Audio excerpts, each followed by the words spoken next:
And I'm the head of community at Juno Journey, and I'm very privileged today to host not one, not two, but three L&D leaders, all from Similar Web. They'll introduce themselves even better than me soon. I have to say, this is a bit different. Usually I approach speakers and ask them to speak. And this was such a lovely case where Itamar, who's leading the team, approached me, said, I think we're doing something so awesome. I want to give my team stage. And I was like, yes, I'm very excited to do so. Today we're going to see how Similar Web's team is basically showing the three levels of how they did some practical AI adoption in L&D. And I'm really excited for it. I will say this is a webinar format, so you can't talk or anything, but it's not a lecture. We do want you to ask, to jump in, to participate. It's a community session. So please always feel free to use the chat. I'll make sure that you can talk to each other in the chat, not just write to us, which is what I'll do soon. And hand rise and use the QA area for any questions you have. We're here for anything that you need. So before we get started, I do want to introduce very shortly the Learning Table community and what we do, because I hope if this is your first session, I hope it won't be the last. So our community offers value to L&D leaders and HR and talent development, anyone who's basically focusing on helping the organization succeed through four main channels: our online webinars and workshops. You're in one of them. Congratulations.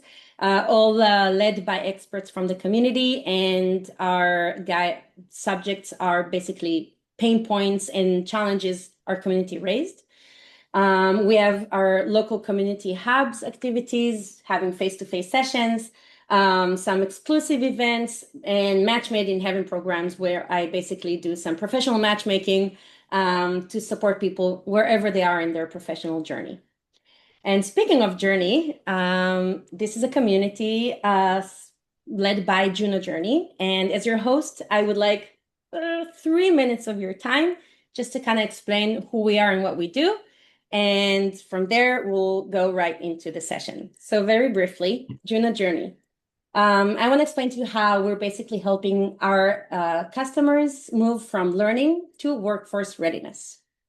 And what does that mean? Well, I'm not going to be the first one to tell you that the world is changing, and it's basically changing faster than a lot of organizations can actually execute. And that raises a big question about what our people need from us right now. And if we think about our people, we think about everything that they've been going through. So think about that. The average skill tenure that reduced dramatically from years to almost nothing, which basically means that we need to upskill and reskill our employees all day long to make sure they have what they need to succeed and perform best. Think about the number of business applications we're now using. That number keeps on growing. And what we want to know and we want to see is that we get business value out of them.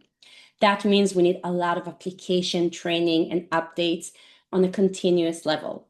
And last, ourselves as companies, we deliver much faster. I can say we do, and I'm sure anyone here working in a tech company can say the same, which basically means that our own product knowledge, features continuously change all the time. We want to make sure our business thrives through all of these changes. That means that our employees need our help. But most L&D teams are still kind of stuck in the operational mode. I need this report right now, or let's manually update the onboarding right now, and let's make this performance training more engaging. And that's not workforce readiness, but it's really hard to do on your own. And that's exactly where we step in. Juno supports hundreds of companies with their workforce readiness efforts in what we call the humane era. I think it's pretty cool. So what we do, we basically connect human strategy with automated execution, all of that orchestrated by Juno. Juno basically is an agent that understands your company focuses, your departmental goals, and all of your employees' capabilities. and she orchestrates over all of the critical processes of your workforce readiness. And she doesn't do it on her own. She works with a team of L&D agents. Each are specifically specializing in a specific aspect of your employees' workforce readiness, from onboarding to management enablement, compliance, knowledge enablement, priority-driven upskilling, and career management. All of that beauty is being done with two main models. The Juno training model, which is an AI-powered LMS.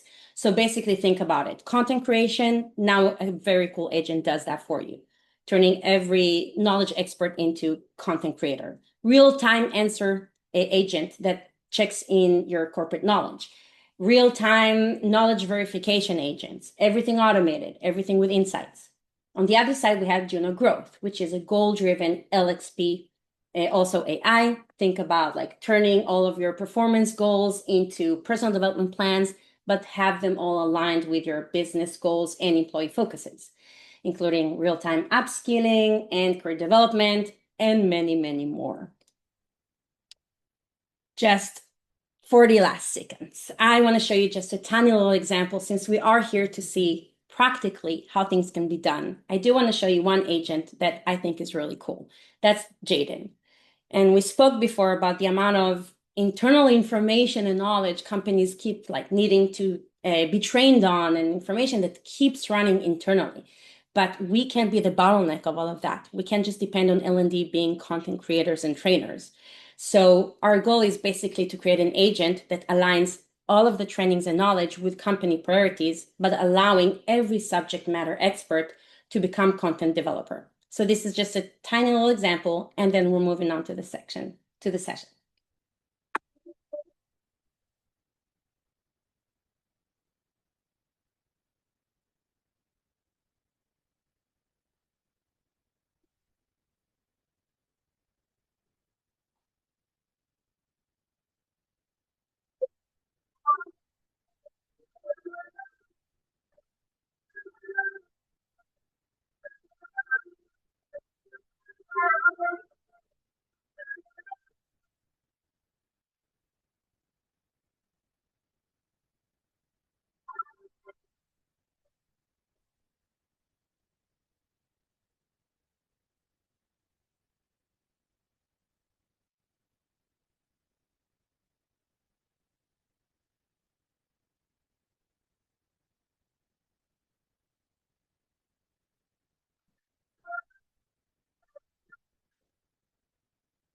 And that's it about us. And now it's time to focus on the real stars of the show. Itamar, Jessica, and Debbie. They're basically going to present to us how they practically implemented AI in their organization. The first part, they're going to introduce their work, and then we're going to open things for questions. Again, use the Q&A for at any moment you need. Ask anything. If someone asks a question, you can also answer, not just our speakers. And that's it, guys. The stage is yours. Thank you. Thanks. Lil, can you let me know when you can see my screen and I can We get can see. started? Go ahead. You, Yeah. amazing. Okay, so firstly, thanks everyone for joining and seeing. Hopefully, you'll get a lot of benefit from seeing what myself and the team have been building here at SimilarWeb from an AI perspective. Honestly, I feel like everyone here probably knows that there's a lot of pressure to do more with AI, but it often feels like a bit like a moving target as to how we're meant to be using AI and how we build it within the company effectively. So today I'm just pulling back the curtain on everything we've been doing at SimilarWeb within the L&D space. No gatekeeping, no fluff, just what's working for us and honestly what hasn't been working as well. But before we dive into tactics, I just want to share a little bit of a conviction that pretty much drives everything we do. I believe right now L&D is one of the most important teams in the company. Obviously, I'm a little bit biased, but for years we've been fighting for this seat at the table, and this AI revolution has just handed us the seat. Like there is no better team that understands how to create a fundamental learning transformation because it's not just a tech rollout. It requires better adoption, upskilling, culture shift, change management, and there's no better team than us to be leading the way. And because everyone started at the very same level when it came to AI, we have an opportunity to be leading the way on all of these things today. So by the end of the session, what we're you're hopefully going to walk away with is understanding how we use AI within the realm of L&D, how we created the AI first organization, and how we're continuously using AI throughout SimilarWeb. Okay, and as Phil said, myself and the team, I'm Itamar, I'm the director of learning and organizational development, and you'll hear more from Jess and Debbie, the incredible learning and development managers here at SimilarWeb, in a bit.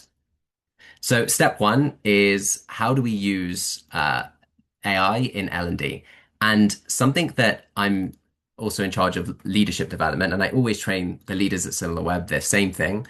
You need to articulate what good looks like if you're going to expect the team to produce something, okay? And that's the same when it comes to AI. So what I did was I stepped back and thought, how can we use AI effectively and what do we need to be doing? So I created an R&R document of how we operate within the realm of L&D and using AI.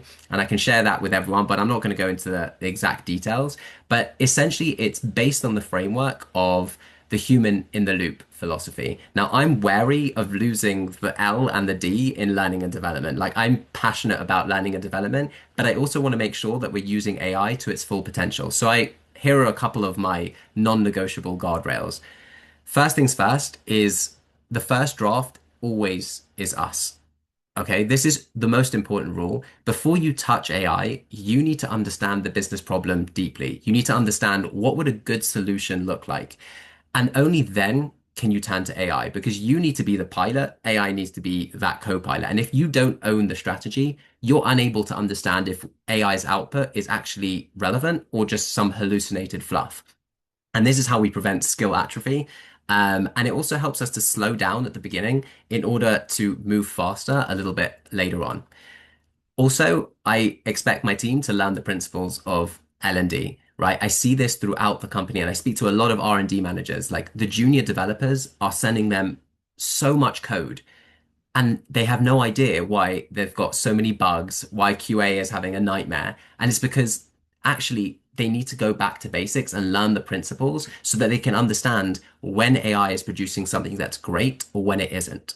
And then also the cognitive safeguard. So I really think it's important that we still have that productive struggle, right? We still have to learn. We still have to get into that flow state. And if we're allowing AI to do absolutely everything, that's going to be really challenging for the business to ensure engagement, ensure retention if we're never actually engaging with the work and actually enjoying it and getting motivation, which, as we know, is as a result of flow and actually struggling a little bit and battling with a challenge. And then I think about the sweet spot of AI. So we are constantly identifying where AI adds value and also where it falls short. So this is what they like academics call the jagged frontier of AI. And I expect my team to be constantly learning, constantly understanding what are the latest releases and sharing it. If you just look at our Slack channel, it's a bunch of YouTube videos and LinkedIn posts, making sure that we're always up to date and making sure we're at the forefront when it comes to understanding AI. And that's all the human side of it. And when it comes to the AI, what I expect from my team, and there's KPIs and there's things that I'm measuring them against, but it's things like streamlined workflows. And I'll give examples on the next slide. I expect automation of time-heavy tasks so that the L&D team can focus on high-impact work. I want to see standardized assets, things like prompt libraries for every single division, making sure that everyone has a certain level of AI literacy. Once you understand where to go, I want to see fast content creation. AI is really helpful at that. If you're pointing it in the right direction, AI can really speed that up and also improving the learning experience. So we have an opportunity now to use AI to create avatars, chatbots, learning agents, managerial coaches, all of this. And I'm expecting that from the team. Now, here are a couple of examples.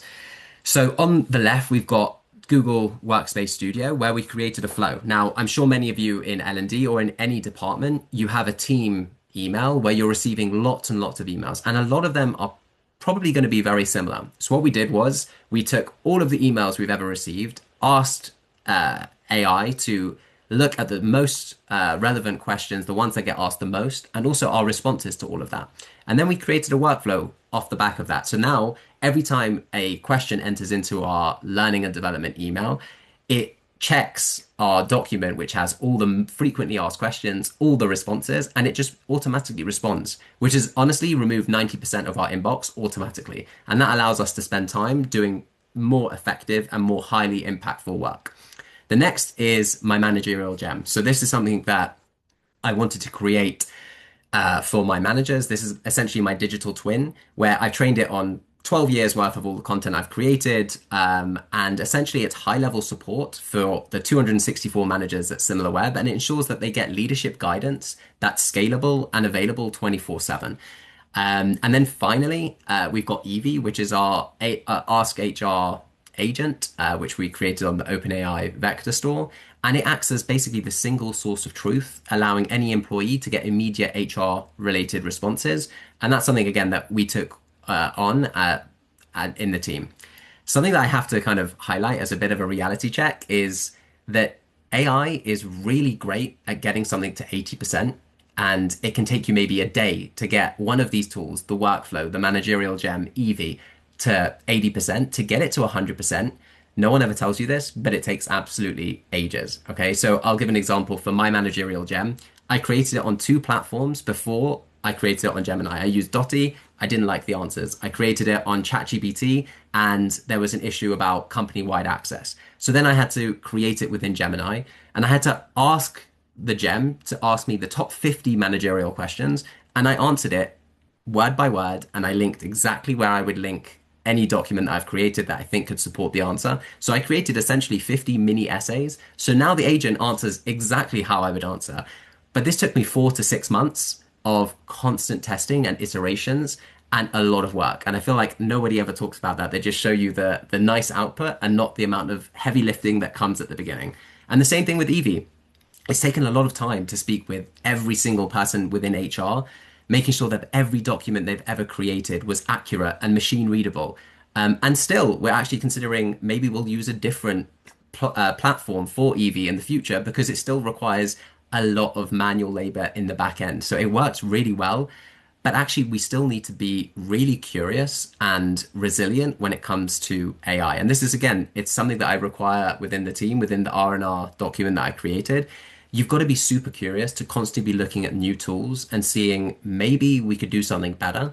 And you also have to be really resilient to push through all the manual data cleanups, all the bugs, and making sure that it's actually going to produce a properly decent output that's going to help you in the long run. But it takes a lot of front end effort.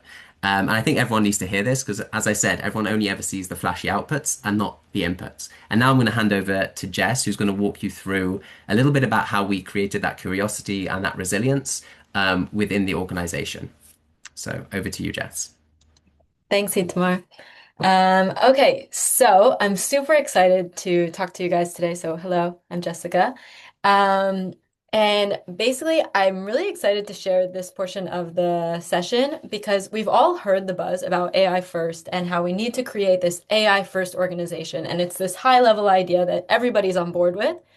But like Itamar mentioned earlier, bringing that idea to reality, it's not always clear. And we really want to give you the blueprint of how we transformed our organization's relationship with AI. So prior to this like shift that we created, which I'll talk about in a second, AI usage was very inconsistent throughout the organization. We had some people who were using it very heavily and others who never touched it. And then we had a few in between. But we really wanted to bring everyone up to speed at the same level. And so, in order to create a real shift, we wanted to make sure it was super clear and super loud to the entire organization. And to do this, we created AI in Motion. So, AI in Motion was this 2-day cross-company initiative where we basically took a full stop as an entire company across every division, every office that we have. And we took it as a moment to inspire and equip all of our employees to integrate AI into their day-to-day. So a lot of the push before this was about integrating AI maybe into our product, but we needed to make the shift into our day-to-day workflows, and that's what AI in Motion existed for. So AI in Motion gave this opportunity to align on our AI strategy and policy within the organization. It provided an opportunity to accelerate this AI adoption throughout the org, which we really, really desperately needed. And we wanted it to be super practical. Again, this is like a theme that you'll hear throughout this presentation. We needed to brainstorm real business pain points and figure out AI solutions to these pain points and create real use cases that we can use. And of course, above all of this, we wanted to create a culture of AI first innovation. So to do this, you see here, there are 6 steps.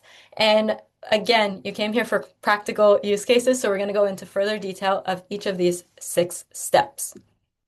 Okay. First step is always going to be inspiration. You can't force people to adopt something that they're not excited to use. And with AI, this is no exception. So we really needed to spark curiosity, excitement, and just get people thinking about what's possible and why they need to be like all in. So we kicked off AI in Motion with a keynote lecture designed to show the art of the possible.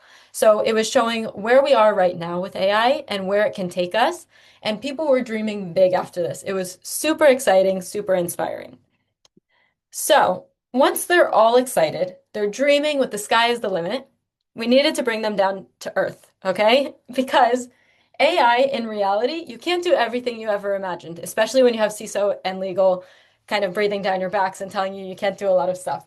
So next step, before you do anything else, we needed to partner with our CISO and legal team to launch a robust AI policy, which outlined the do's and the don'ts of working with AI. This is super, super important because if you're not sure what you can and can't do, a lot of times you just won't touch it because you're afraid. So making sure that it's super clear to all of the employees what you can and can't do, what are the risks, what are the implications of uploading proprietary information, why do we need to care about this? That was super important as one step. The next step was we also got a list of vetted tools from CISO and legal to make sure that we knew which tools we were allowed to use. And so we have 4 tools that we got approved for this AI in Motion and that we were promoting throughout the organization. So these 4 tools are Gemini, Base44, Dottie, and ChatGPT. And once we had those lists of tools, we needed to make sure that every employee knew how to use them. So some of these tools, like for example, Base44, they have competitors. We needed to make sure that people knew how to use Base44 because that was the one that we were promoting. So once we had the list, everybody knew which tools we were promoting. Then we brought in expert speakers, including CEOs of these companies, to actually give practical tool training on each of these things. So that was showing them what does best in class look like? What's really, really possible with these tools? How do you actually use them? What are the best features to use? For example, we had Maor Shlomo, the CEO of Base44, or the founder, and we had him come in and he sat there and he built an app in front of our eyes while doing a live Q&A. It was so engaging, so simple, but afterwards, people could not stop talking about it because they were so excited about seeing what it actually was able to do in just this 45 minute, hour long session. So these tool trainings were so, so, so important in building this foundational knowledge across all employees, no matter what area they started with. Or what base level knowledge they started with, and everybody was kind of brought up to at least a foundational knowledge of the tools. Okay. Now, once they knew what tools we're offering, how to use them, we sent them off with their teams to start surfacing their biggest pain points. One of the pillars we wanted to focus on, which I mentioned a bit earlier, was creating real AI solutions to real problems so that they could walk away with practical solutions. So prior to the AI days, we actually trained up all of the managers on how to facilitate effective ideation sessions with their teams because we wanted it to come from them. People know their own problems much better than we know their problems. So we wanted to make sure they were the ones that were surfacing the issues and also coming up with the solutions now that they had the knowledge. So they went into these workshops where they thought through all the pain points, and then they had to come up with the AI solutions based on the knowledge that they just gained from the trainings. And we know that, 1 hour trainings are not enough to retain all of the information you need to solve all of your problems. So the next step was making sure that they had all the enablement materials they needed in order to reference back, find out different use cases, and they actually knew how to apply the AI knowledge to the pain points that they brought up. So included in these enablement materials were toolkits, which went through all of the different tools that we have, use cases, best practices, and everything that was gone over in the different demos. We also had a toolkit for managers to help them step by step going through the ideation session. And lastly, we also had R&D mentors who kind of acted like AI consultants throughout the days. So that way they could support the teams if they had questions, especially for our less technical teams like finance and legal. They definitely utilized these R&D mentors a lot, and it was super, super helpful for them. And of course, it's nothing if it doesn't have an experience, right? So we worked very closely with employee experience to make sure that every office all over the globe had the same experience, but a little bit tailored for each audience. So we had AI photo booths, we had fun AI QR codes, we decorated the offices, and it was so fun, so exciting, so engaging, and people really felt like they were a part of this like big thing in the organization. So to summarize, we want to show exactly the impact of AI in motion. It was an immediate impact. The next day, people were talking about AI way more than they were the day before. We had over 157 submissions of projects with AI solutions that they came up with themselves, solving real business challenges. And many of those were actually able to be implemented by the teams themselves. So, for example, the L&D team, we'll show you a bit later, some of the projects that we came up with that we brought forward. And then on top of that, there were over 7 projects that were so business critical that when we found out about them, we offered additional R&D support to actually bring them into production and make sure that they were executed. So I just want to emphasize 157 submissions means that we had more than 1 project per team for all of our employees across all divisions. So everybody in the entire organization experienced this and came up with AI solutions. Lastly, 37% increased usage of AI tools in ChatGPT. This doesn't mean 37% increased usage of ChatGPT. It means that they're using the deeper tools within ChatGPT. So making sure that they're actually getting the most out of the tools that they were already using is another key impact of AI in motion. So this just summarizes AI in motion really gained the momentum we needed in order to get the entire organization excited about AI, aligned. They had the basic knowledge to then move forward. And now I'm going to turn it over to Debbie to talk a bit more about how we're continuing to drive AI use within SimilarWeb. Thanks, Jess. And hi, everyone. I'm Debbie. Really happy to be here with all of you. And I'm going to talk about step 3 of this process. So now that we've built the foundations of AI, we've spread the word across the company. We have a vision of how we work as L&D with AI. Now the question really becomes, how do we maintain this momentum? And how do we enable our employees to actually continue with the experimentation, the learning, the implementation without the big fanfare behind it? Because I think as nice as it would be to be able to rely on the big event and everyone goes back to their desk and suddenly everyone's using AI. The reality of it is we all go back to our desks, we go back into our routines, we go back into our tasks. And then it's very possible that we forget about the day and we move on. So really our role as L&D is thinking of ways of how can we use the tools that we have available. Instead of reinventing the wheel completely, how can we use the programs that we already offer to actually continue to push the AI agenda? So what we first did in order to do this was we took a step back and we looked at what we already have in place. And we have already, which we're very proud of, a very robust suite of solutions that we provide to our employees for their learning, all of their learning needs.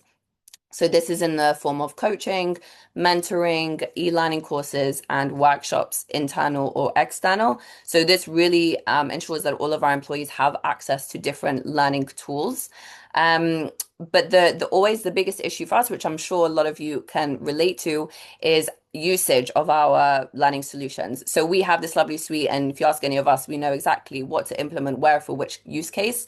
But for the general population of employees, it's not so easy to understand, like, how do I find this? Where do I go for that? It's if it's not in front of them, if it's not super easy for them, the likelihood of them using it reduces, especially with the amount of time it takes. The more time that they have to spend figuring out how to learn, the less likely they are to actually get to the learning.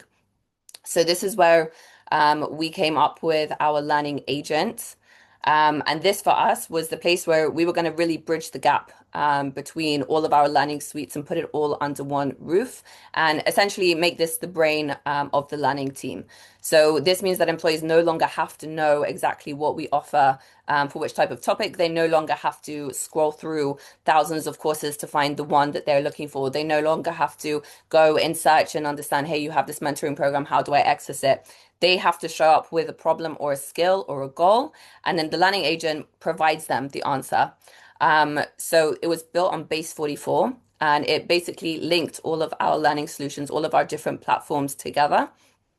So if I am somebody in R&D and I've decided I have a gap, I really need to learn how to use Python or a different language, whatever it might be, I just have to put into the agent, I want to learn Python, and it will already give me the names of courses, the most popular ones from our e-learning providers on which course to take then and there.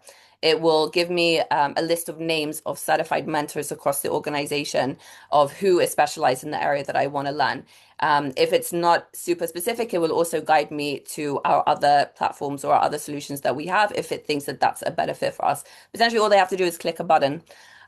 So we've essentially, as best as we can, removed the barrier for entry, and we've removed all of the thinking time. They just have to show up, put in what they want, and out comes the solution.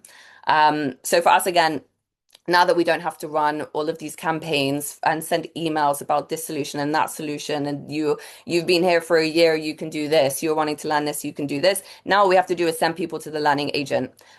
So how we do this is we attack it from all sides. So this is a broader HR initiative where we're talking about it in every meeting that we have with leadership. Our HRBPs are talking about it in every conversation they have with managers. Our talent team is embedding it into feedback cycles. So at the end of a feedback discussion, when they decide what goals they have, go into the learning agent, plug in what they want to learn, boom, you have your solution. Now you can actually start seeing impact. So this is really how we envision us as a team being able to push forward our agenda. And the adoption side, it's still obviously very much a work in progress, but so far it's really enabled us to be able to really let the agent run itself and let people have access to any of our learning solutions. So then, aside from the learning solution, through our solutions that we already have available, how we are embedding AI into those different programs.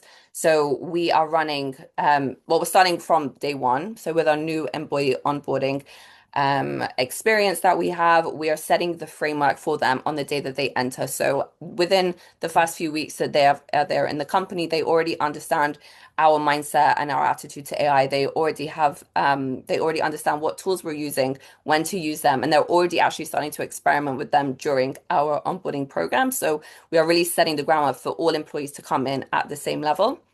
We're also running workshops that are tailored specifically to different teams and divisions on what they need for AI. So rather just, this is a really amazing tool, let's run a workshop for the whole organization. We're speaking to specific teams and divisions to really understand what would benefit them and then tailoring workshops for them.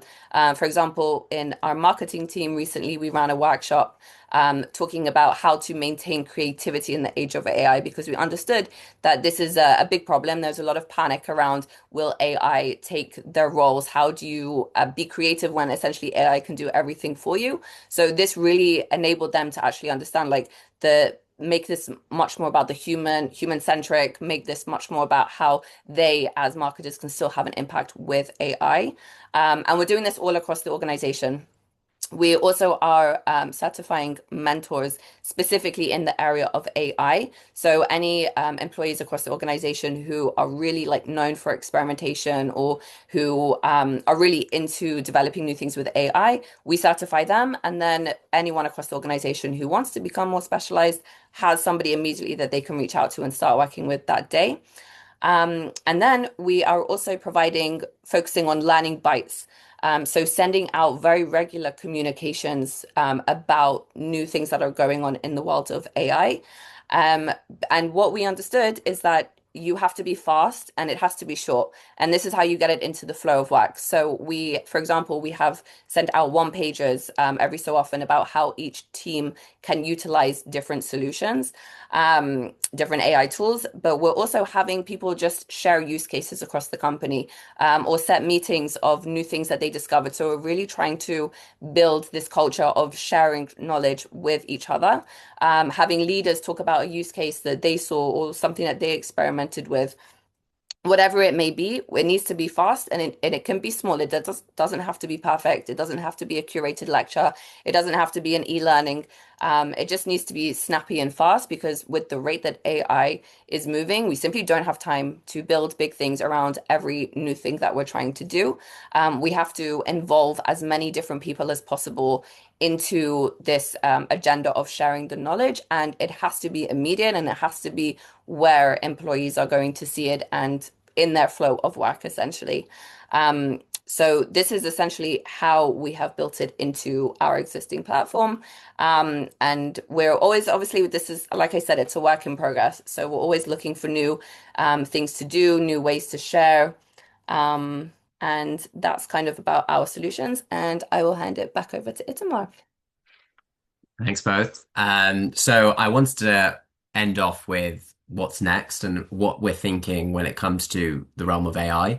And I think, as you can see, we've getting the whole organization intrigued and using AI was really a vital first step, but it's only the beginning. And as many of you know, the honeymoon phase with AI is ending. CEOs are no longer satisfied with excitement and intrigue and a cool tool over here and there. They're asking, where's the ROI? Like CEOs are investing heavily in AI and they need to start seeing ROI. So from a strategic perspective from L&D, I was thinking, okay, we've just lifted up the whole company to, let's say, a 5 out of 10 when it comes to AI literacy. But to truly move the needle on the bottom line, we need specialists, okay? And that's why we're launching the AI Champion program, where we are selecting a group of superstars, so curious, tech-savvy, high performers, hand-selected by the C-level.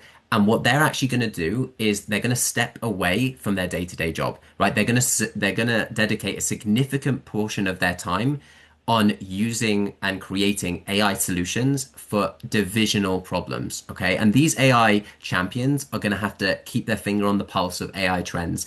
And the only way we can do that is actually if we take them away from their day to day and give them the training and all of the tools and really invest heavily in a few people so that they can really get to a 10 out of 10. Let's say when it comes to AI literacy, they really understand all the different tools, the functionalities, and they're working closely with the C-level, the VPs, the directors to truly understand the pains across the whole division. So it's not just one person in a team who's a little bit curious about AI solving a problem that they're having, but actually in order to move the needle, you need one person sitting across the whole division working on big challenges that will uplift the whole division. And maybe it's the way that things are operating between teams or whatever it is. And now what we're going to start doing is less sharing and reporting on things like usage and how many people are using ChatGPT and Gemini and Dotty, and because that's great and it shows interest. But to truly show ROI to CEOs now, we need to start reporting on results. Things like problem solved, hours saved, revenue generated. And the transformation is only going to be possible when you stop spreading the AI trainings thin and you start investing really deeply in a core group. So that's where we're going to be taking our L&D strategy next in the next couple months. And now, hopefully that has been insightful and honestly open to any questions that you might have.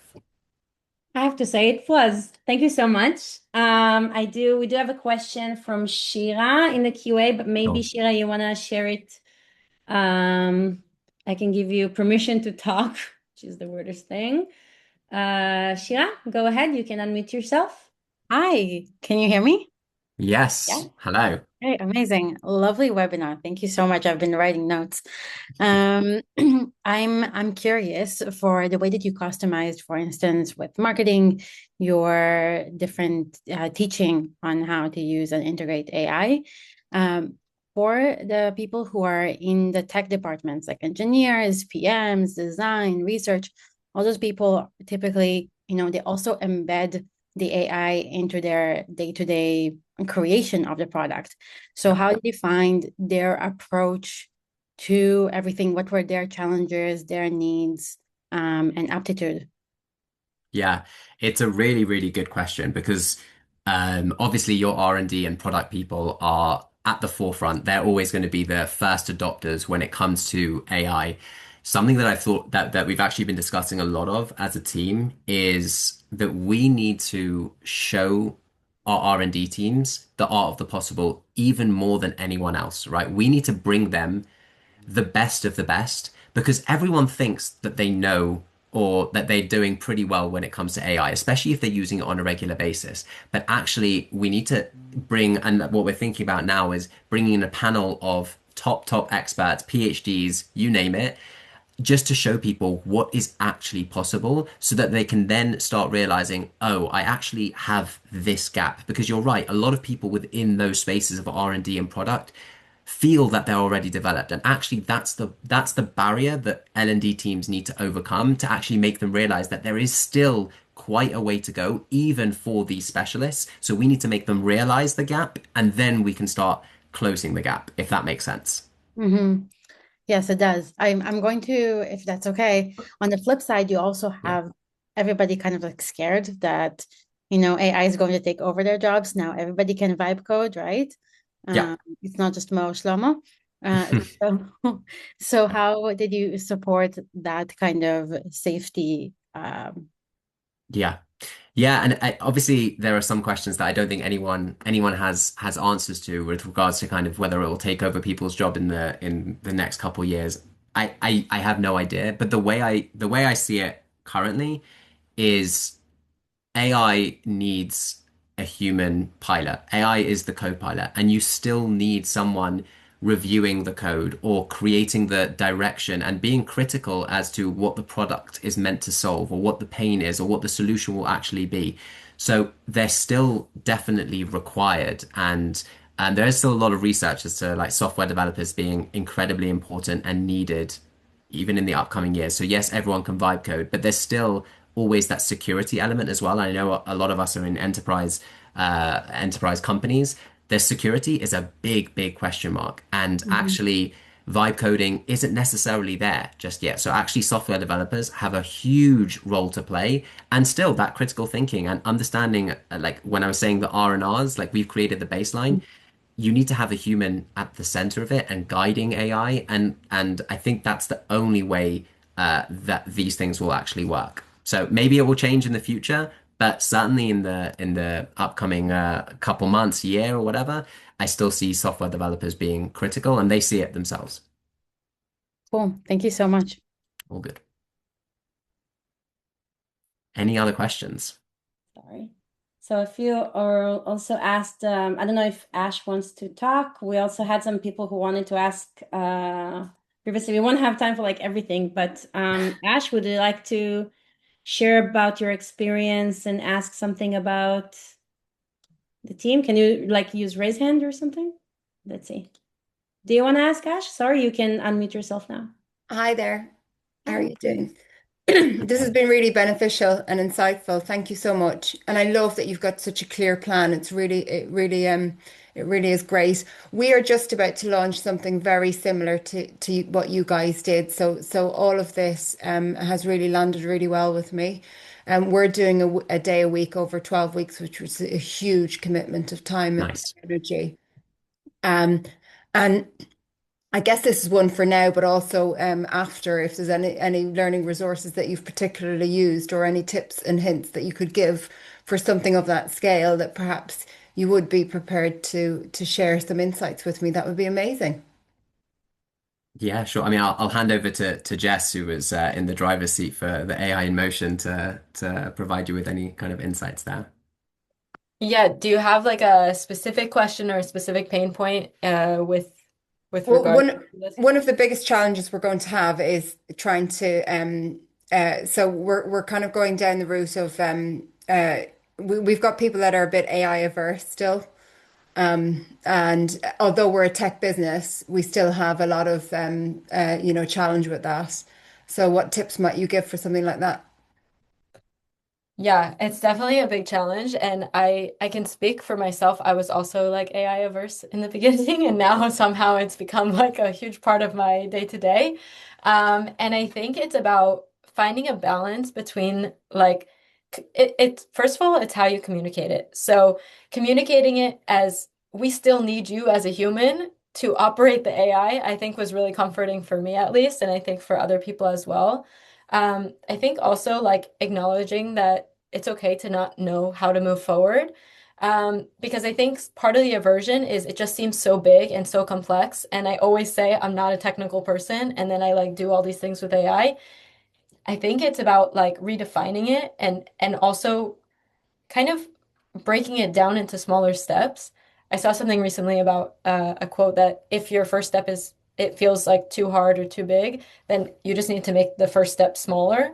So trying to break it down in a way that even the most AI averse can kind of like absorb it, I would say that's definitely a big one also. But if you have like more specific questions as well, like happy to continue chatting about it. Thank you. That's great.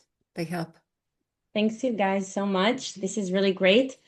I actually, when I spoke to Itamar and he showed me for the first time everything that you've done and you've built, really resonated because I think we have similar, let's say, values as basically our product. And I want to touch, if it's okay, touch base on like one small thing before maybe Shira will want to ask one more question. Is you spoke about like the breaking points, which is a challenge definitely on its own, since we don't want to be the ones keep like feeding information manually to AI systems. If it's okay, I'll share like really shortly. I think that what we've seen a lot is that, especially when you're in an enterprise ecosystem, agents really thrive when they have continuous connection to data, right? So it needs to kind of talk with all of the internal systems that you're working with. I'm not sure, like security-wise, how much Base 44 your IT will allow you to sync with. But the more you can sync data from HRIS, from your CRM, from any data information you have, that you don't need people to kind of manually update and kind of, or you need to give information about your new products or upskilling and so on, then of course it can work very smooth and really kind of like take the organization to another level. And what really resonated with me was the process you've done with the upskilling. So just as maybe inspiration, kind of like to take how we kind of took it. So we're, for example, syncing all of the performance goals, for example, from HRIS, all of the job titles and descriptions, that those keep changing all the time. Like we have new roles and new capabilities all the time, and competencies, and you kind of sync with those that can be resources in what we call like companization, personalization and company, which basically takes into consideration like company focus and priorities and the different tools the company work with and the data you have. And that helps with creating like a personalized development plan that's always aligned with the business and the company, and again is not maintained manually by the L&D team.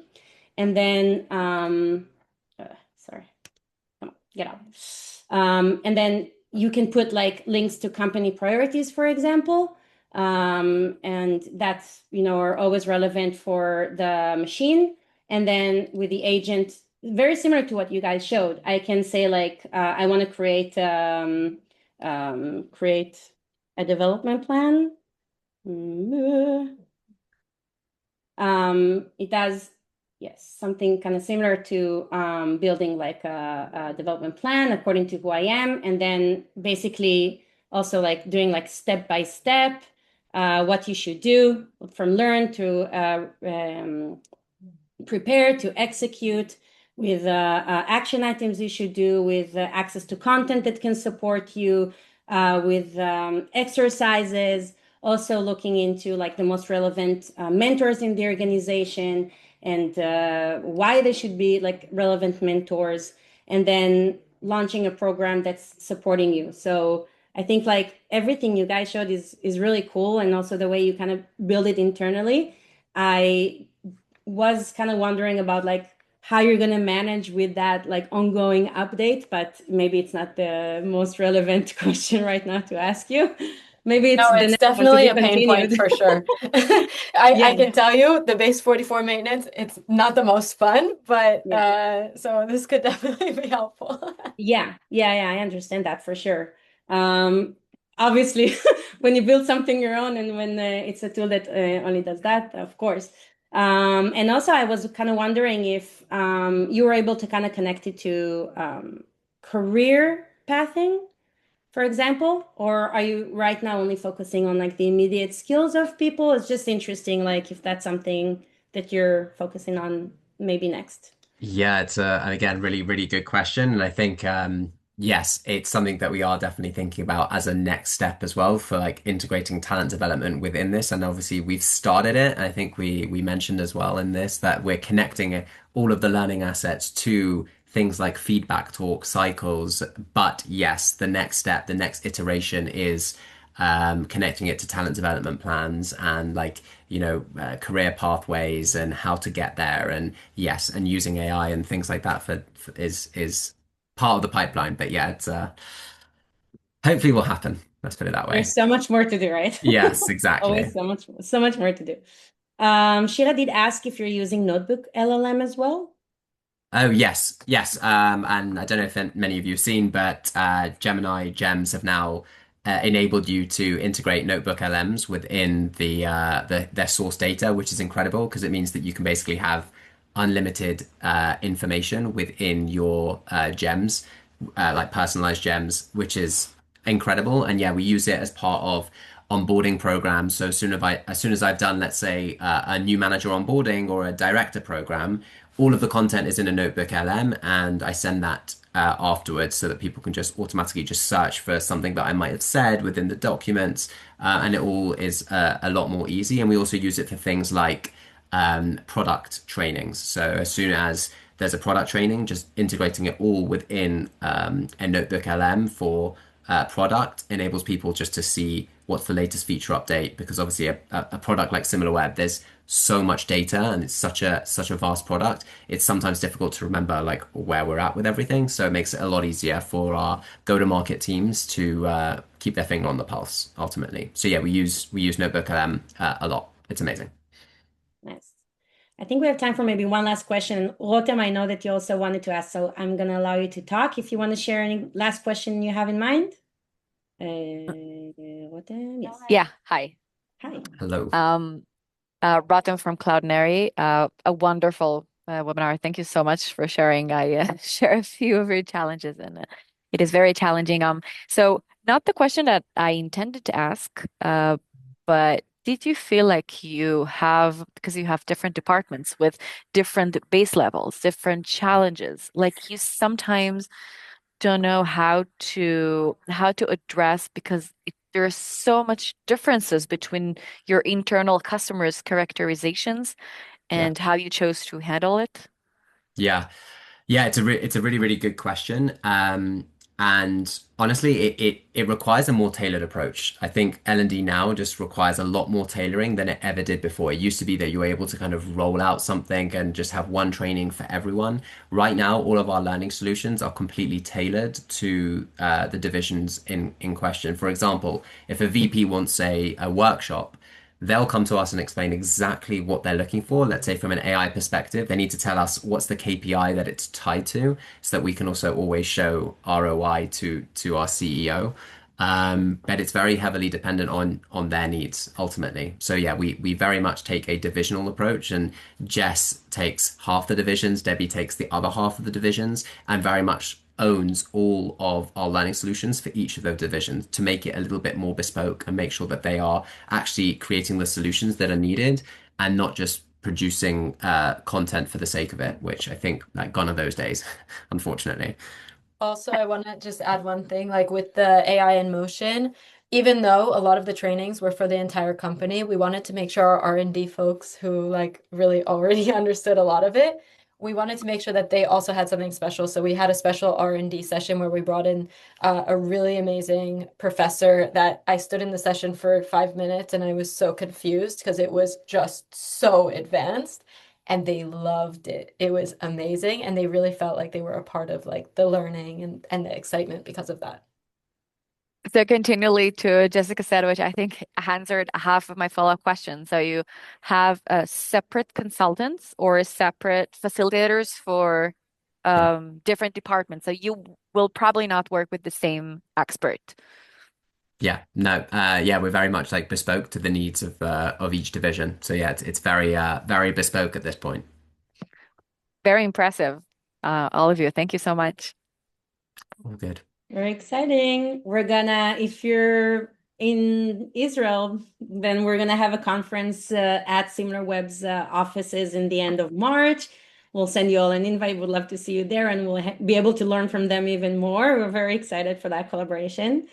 And since we're 2 minutes into the end, I want to thank each and every one of you so much. Itamar, Jessica, Debbie, you've done an incredible work, really, really inspiring.